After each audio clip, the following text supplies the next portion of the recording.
Hello students, आज ख्याति के मूल्यांकन में हम आगे चर्चा करेंगे। अभी तक आपको ख्याति के मूल्यांकन के आधार दोनों बताए थे कि ख्याति का मूल्यांकन हम वास्तविक लाभों के आधार पर कर सकते हैं, औसत लाभों के आधार पर, जिन्हें फ्यूचर मेंटेनेबल प्रॉफिट कहा जाता है, और एक हम अधिलाभों के आधार पर हम कर सकते हैं। अब इन दोनों के आधार पर हम कैसे करें, इसके प्रश्न के माध्यम से एक मैं आपको इसमें समझाता हूँ। जैसे ये प्रश्न दिया हुआ है, इसमें है निम्नलिखित चिट्ठे से रमन की औसत विनियोजित पूंजी की गणना करो। इसमें केवल एवरेज कैपिटल एम्प्लॉयड हमको निकालनी है। आपको बताया था कि सुपर प्रॉफिट की जब हम गणना करते हैं तो सुपर प्रॉफिट के लिए हमें एवरेज कैपिटल एम्प्लॉयड की आवश्यकता पड़ती है। तो ये इसमें बैलेंस शीट दे रखी है। इसमें कैपिटल है, जनरल रिजर्व है, provision for depreciation on building है, क्रेडिटर्स है। इधर बिल्डिंग एट कॉस्ट 2 लाख है, कॉस्ट का मतलब 2 लाख कॉस्ट, और इधर ये डेप्रिसिएशन घटा के नहीं दिखाया, इसमें लाइबिलिटीज में दिखा दिया। तो एक तरह से बिल्डिंग के जो अप्लिखित मूल्य है वो 2 लाख में से हम 60,000 घटाएंगे तो 1,40,000 बिल्डिंग का अप्लिखित मूल्य हम मानेंगे। करंट असेट्स 3 लाख है। नीचे एडजस्टमेंट में दिया हुआ है कि भवन का वर्तमान वसूली मूल्य 2 लाख है। अब जो पहले 1,40,000 ऊपर बैलेंस शीट में दिखा रखा है उसकी जगह कितना है, 2 लाख। आपको बताया था कि यदि वसूली मूल्य पर हम किसी संपत्ति को लेते हैं ख्याति के मूल्यांकन में तो उसमें डेप्रिसिएशन भी वसूली मूल्य पर ही लगाया जाता है। चालू संपत्तियों पर का 2,80,000 रुपये है, तो इसमें कोई कमी वृद्धि होती है तो वो हम एडजस्टमेंट करेंगे।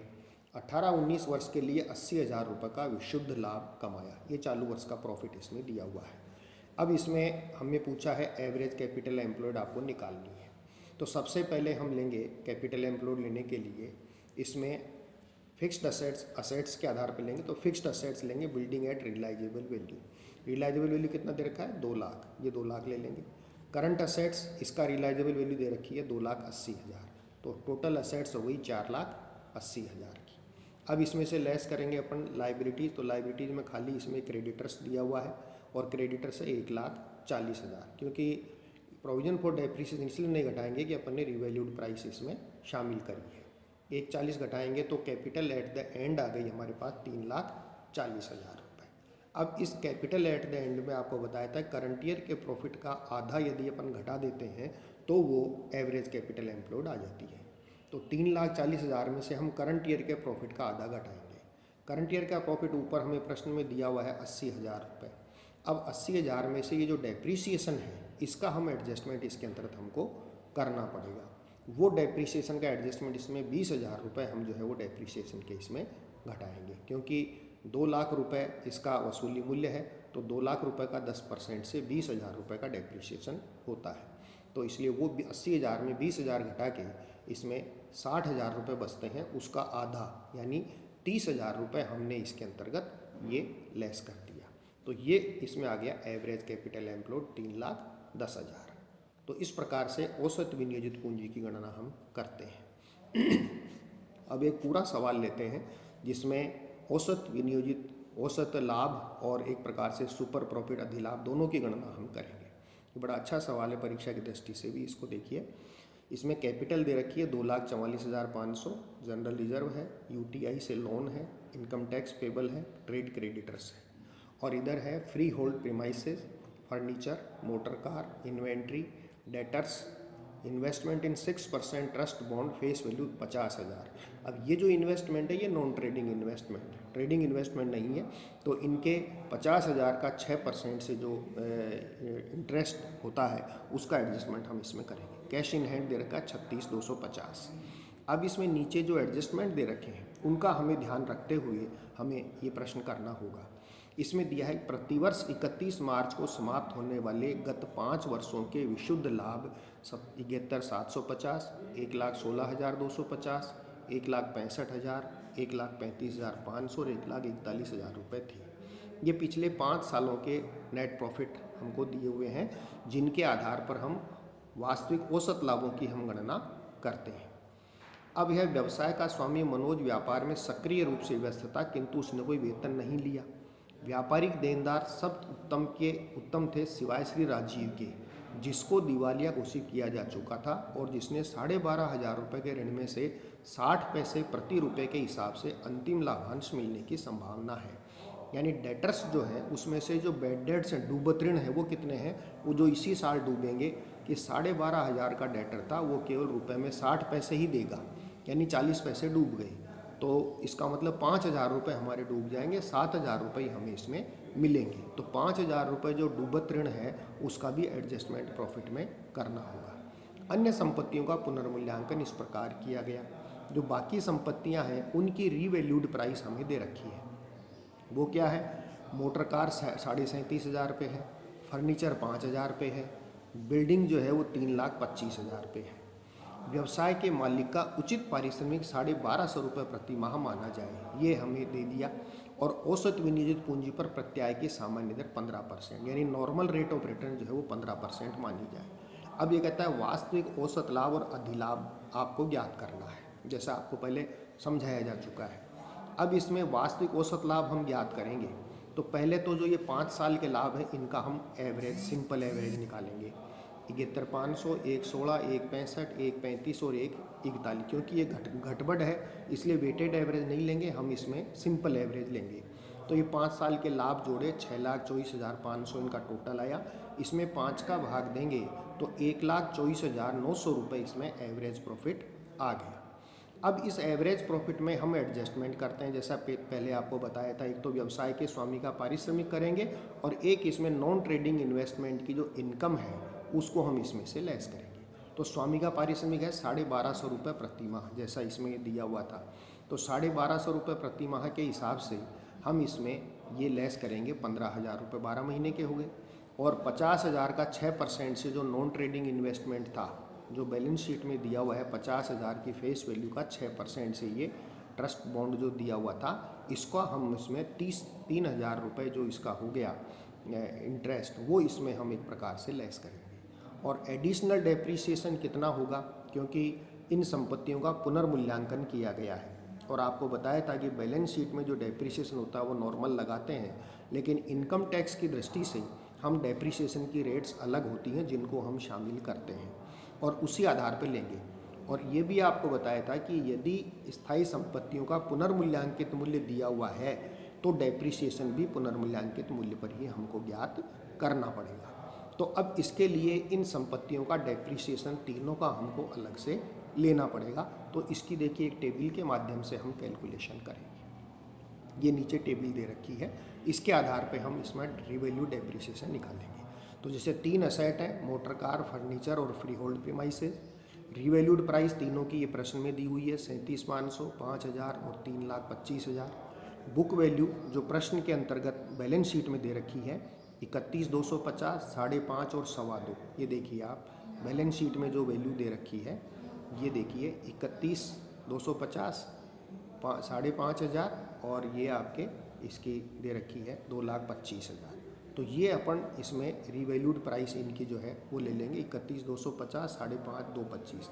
अब इससे कितनी मूल्य में वृद्धि होती है या कमी होती है, तो जैसे ये दे रखा है आपको मोटर कार, इसकी रिवैल्यूड प्राइस 37.5 रही है 31,250, तो डिफरेंस आया 6,250 से वैल्यू बढ़ गई। तो बढ़ी हुई वैल्यू पर हम डेप्रीसिएशन 15% से और लगाएंगे, तो 15% इसका लेंगे तो ये 938 रुपये डेप्रीसिएशन इसका आता है।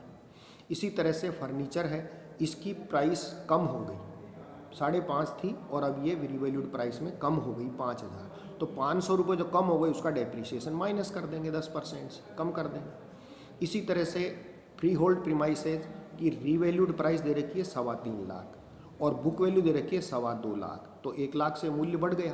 तो बढ़ गया तो बढ़े हुए मूल्य पर जो 10% की रेट है उससे 10,000 का डेप्रीसिएशन और लगाएंगे। तो इन तीनों का टोटल हम करेंगे तो 10,938 में 50 घटाएंगे तो 10,888 रुपये ये एडिशनल डेप्रीसिएशन जो है वो हो गया, जिसको हम इसमें एडजस्ट करेंगे, इसमें से लेस करेंगे, जो हम एक्चुअल एवरेज प्रॉफिट निकाला था उसमें से लेस करेंगे। तो ये 10,888 हमने यहाँ लेस कर, तो 3 हो गए, 15,000 रेम्यूनरेशन, 3,000 इसमें नॉन ट्रेडिंग इन्वेस्टमेंट का और 10,888 एडिशनल डेप्रीसिएशन, तो ये हो गए 28,888। तो ये इसमें से हम लेस करेंगे ऊपर प्रॉफिट में से, तो आपके ये 96,012 रुपये इसमें एक्चुअल एवरेज प्रॉफिट जो है वो आ जाएगा। अब ये जो एक्चुअल एवरेज प्रॉफिट आया है ये तो एक्चुअल एवरेज प्रॉफिट आ गया। अब हमें लेना है नॉर्मल प्रॉफिट, क्योंकि जो सुपर प्रॉफिट हम जो ज्ञात करते हैं वो नॉर्मल प्रॉफिट से जितना ज़्यादा एक्चुअल एवरेज प्रॉफिट होते हैं वो एक प्रकार से सुपर प्रॉफिट होता है। तो इसकी गणना नॉर्मल प्रॉफिट के आधार पे हम करेंगे, तो वो आएगा आपके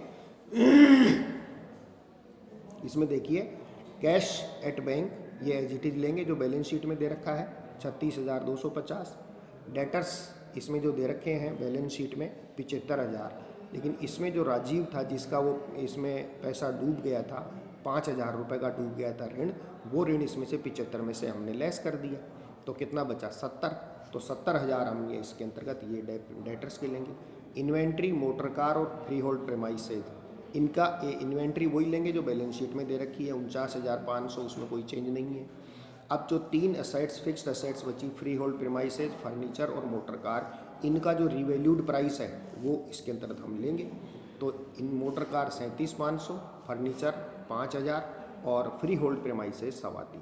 तो ये असेट्स का टोटल आता है 5,23,250। अब इसमें से लाइबिलिटीज अपन लेस करेंगे, तो लाइबिलिटीज में देखिए ये जो लाइबिलिटीज दी है इसमें लोन फ्रॉम यूटीआई है, इनकम टैक्स पेबल है और ट्रेड क्रेडिटर्स है। तो इसमें कोई किसी प्रकार का परिवर्तन इसमें जो है वो नहीं है। तो ट्रेड क्रेडिटर्स 50,000, इनकम टैक्स 37.5 और लोन 1.25 लाख।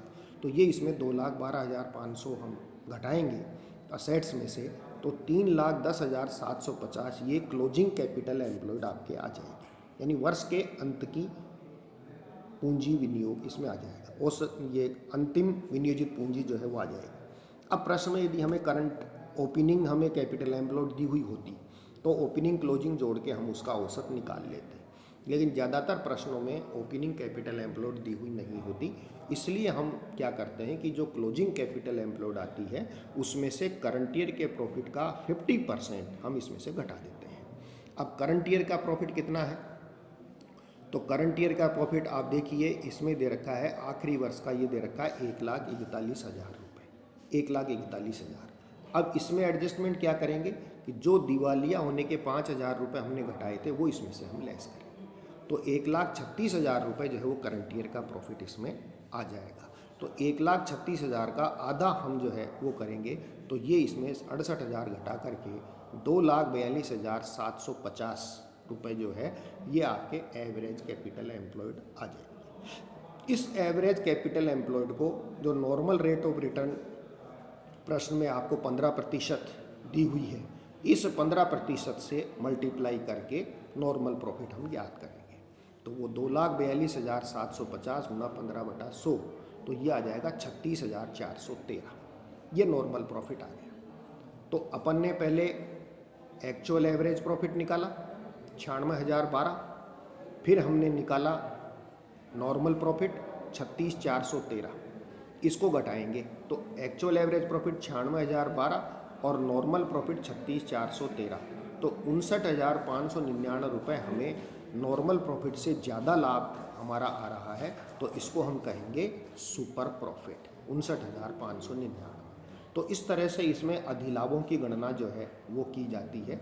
तो एक ही प्रश्न में आपको दोनों तरह के लाभों की गणना का जो है वो समझाया है कि औसत लाभ कैसे ज्ञात करें, वास्तविक औसत लाभ की गणना या फ्यूचर मेंटेनेबल प्रॉफिट की गणना कैसे करें, और एक इसके अंतर्गत हम सुपर प्रॉफिट की गणना हम किस प्रकार से करेंगे।